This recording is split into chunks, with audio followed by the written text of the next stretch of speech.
Tell me, did the fiqh of Imam Abu Hanifa exist in the time of the Prophet sallallahu alaihi wasallam? So Hazrat Maulana said, yes, it existed. Imam Abu Hanifa was born in 80 Hijri. How did his fiqh exist in the time of the Prophet sallallahu alaihi wasallam? So Maulana said, you tell me, the hadith in Bukhari, did they exist in the time of the Prophet sallallahu alaihi wasallam? Because yes. Imam Bukhari came 200-300 years later. So the hadith existed, but Imam Bukhari compiled those hadith. Because the fiqh existed, Imam Abu Hanifa compiled that fiqh. Yeah, people, there's another one. Yeah, Imam Abu Hanifa didn't know of the hadith. He had a shura. Imam Abu Hanifa had a shura of 40 giants. 40 giants. Yes?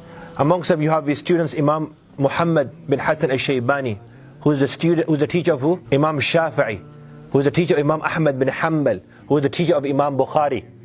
This is why Imam Abu Hanifa's madhab, with all due respect to the other madhahib, we have ihtaram for all of them.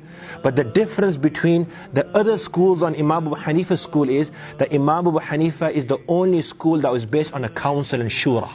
That these pioneers of the science of hadith, yes, who the whole, everybody, Imam Bukhari and everybody should refer to, they themselves used to give fatwa according to the Hanafi school.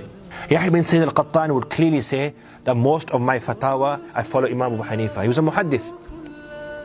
Yahya bin Ma'in rahmatullahi alayhi, he had written over 1 million hadith with his hand.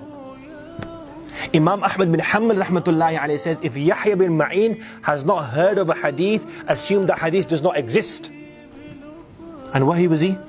Imam Dhahabi mentions in Ar-Ruwat al-Thiqat al-Mutakallim fihim bima la yujib raddahum, he mentions he was a ghali Hanafi. He was an extreme Hanafi.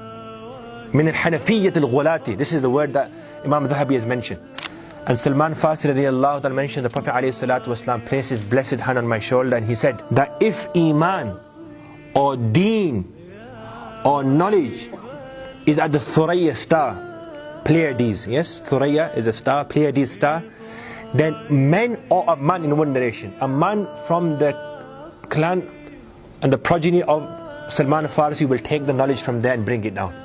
Imam Suyuti rahmatullahi alayhi was a Shafi'i, yes, just give non-Hanafi quote so it doesn't come across a bias, said that this hadith is referring to none other than Imam Abu Hanifa rahimahullah. Imam Shafi'i rahimahullah, he himself says, whoever intends to know and learn regarding fiqh, then he should adhere to the company of Imam Abu Hanifa and his students. Why?